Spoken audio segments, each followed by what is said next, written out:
BT Klinik İstanbul Tema Hastanesi Göğüs Hastalıkları bölümünden herkese merhaba. Öksürük aslında vücudumuza solunum yoluyla giren zararlı partikül ve mikropların dışarı atılmasını sağlayan bir savunma mekanizmasıdır.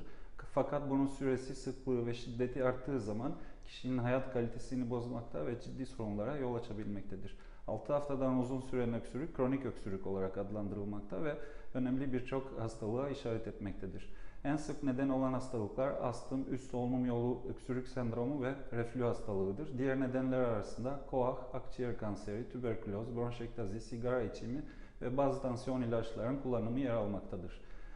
Kronik öksürük bütün bu saydığımız hastalık grubunun ortak şikayeti olduğu için tedavisi neden olan hastalığa göre değişmektedir. Sizin de uzun süren öksürük şikayetiniz varsa önemli bir hastalığın habercisi olabileceğinden ihmal etmeyin. Hepinize sağlıklı günler dilerim.